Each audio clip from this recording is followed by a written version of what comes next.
Good morning students.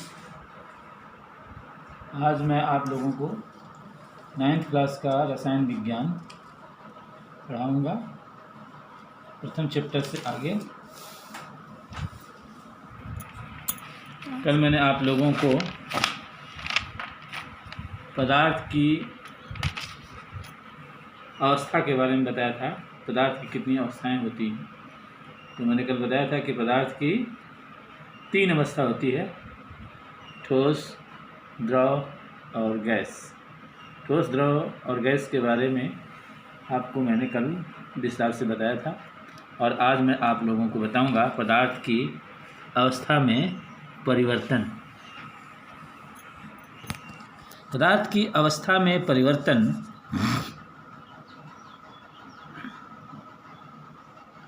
पदार्थ की अवस्था में परिवर्तन 2 तरह से किया जा सकता है।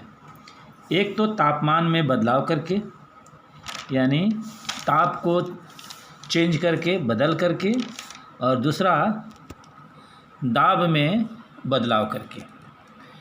यानी पदार्थ की अवस्था में 2 चीज़ों में बदलाव करके उनकी अवस्था को में परिवर्तन किया जा सकता है। यानी ठोस से द्रव, तापमान में बदलाव करके ठोस से द्रव में और द्रव से ठोस में बदला जा सकता है।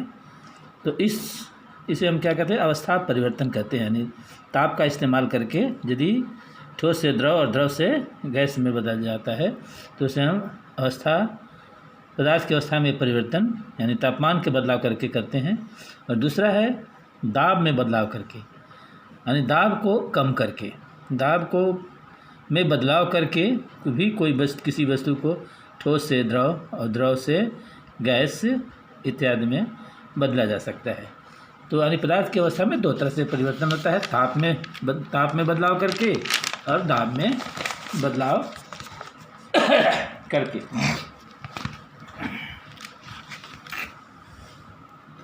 तापमान परिवर्तन के प्रभाव।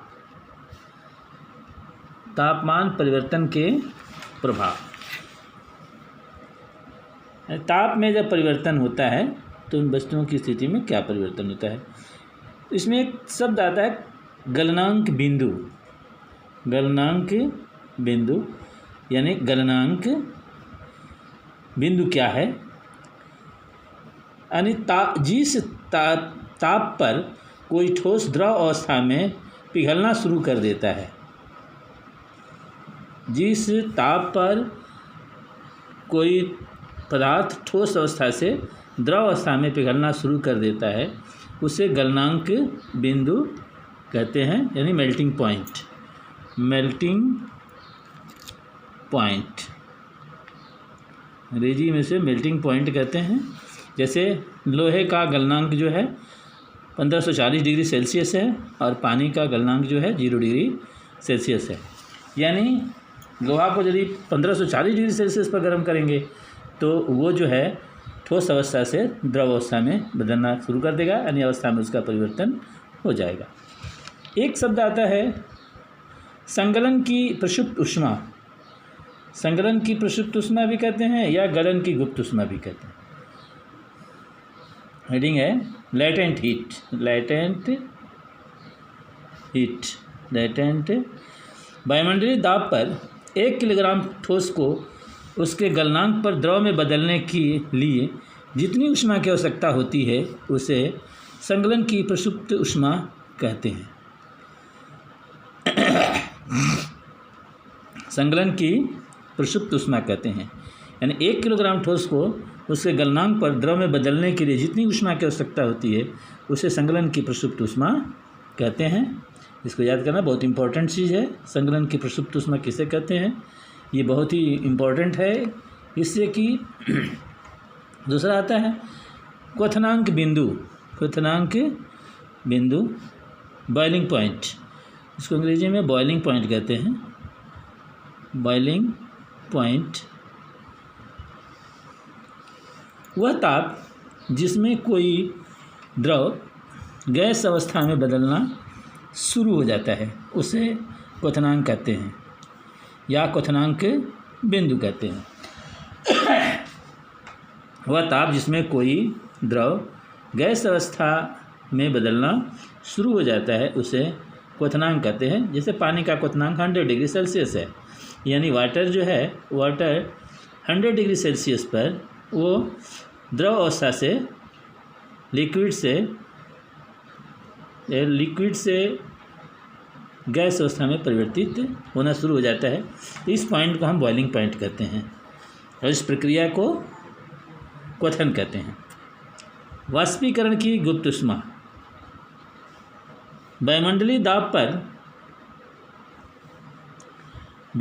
दाब पर 1 किलोग्राम द्रव को उसके वाष्पीकरण में जितनी ऊष्मा की आवश्यकता होती है उसे वाष्पीकरण की गुप्त ऊष्मा कहते हैं। वाष्पीकरण की गुप्त ऊष्मा यानी वायुमंडलीय दाब पर 1 किलोग्राम द्रव को, यानी 1 किलोग्राम द्रव को उसके वाष्पीकरण में जितनी ऊष्मा की आवश्यकता होती है उसे वाष्पीकरण की गुप्त ऊष्मा कहते हैं। यानी यदि कोई पदार्थ अवस्था परिवर्तन में जितनी ऊष्मा व्यय होती है, यानी द्रव से ठोस अवस्था में, द्रव से अवस्था से ठोस गैस अवस्था में, द्रव अवस्था से गैस अवस्था में बदलने में जितनी ऊष्मा व्यय होती है अवस्था परिवर्तन में, उसे वाष्पन की गुप्त ऊष्मा भी कहते हैं या वाष्पीकरण की गुप्त ऊष्मा कहते हैं। ऊर्ध्वपातन वह बहुत इंपॉर्टेंट चीज़ है, अंग्रेजी में इसे सब्लिमेशन कहते हैं। सब्लिमेशन ठोस से गैस में बदलने की प्रक्रिया को, ठोस अवस्था से गैस अवस्था में बदलने की प्रक्रिया को हम ऊर्ध्वपातन कहते हैं। सीधे ठोस से सीधे गैस में बदलने की प्रक्रिया को हम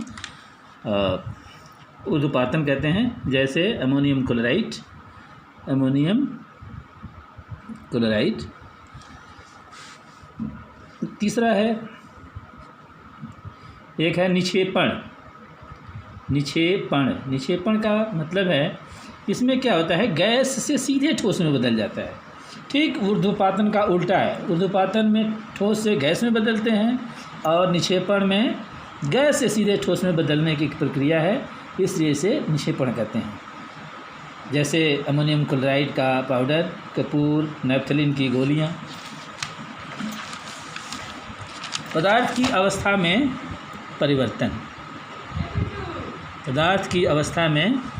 परिवर्तन। जैसे द्रव है, द्रव से ठोस में बदलने को जमना कहते हैं, और ठोस से द्रव में बदलने को संगलन कहते हैं।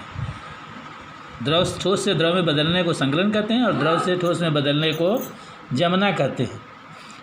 ठोस से सीधे गैस में बदलने को ऊर्ध्वपातन कहते हैं तथा गैस से ठोस में बदलने को निक्षेपण कहते हैं। ठीक उसी तरह से द्रव से ठोस में बदलने की प्रक्रिया को वाष्पीकरण कहते हैं और गैस से द्रव में बदलने की क्रिया को संघनन कहते हैं। दाब परिवर्तन के प्रभाव। दाब बढ़ने से कण नज़दीक आते हैं और दाब घटने से कण दूर हो जाते हैं। जैसे ठोस कार्बन डाइऑक्साइड से कार्बन डाइऑक्साइड को जब दाब बढ़ा देते हैं तो शुष्क बर्फ में बदल जाता है। इस प्रकार ये गृहकार्य पदार्थ किसे कहते हैं, गलनांक क्या है, वाष्पीकरण की परिभाषा लिखो, और चौथा है ऊर्ध्वपातन तथा निक्षेपण में अंतर लिखो। ये आज तक हमने आपको बताया और बाकी कल पढ़ेंगे। धन्यवाद, थैंक यू।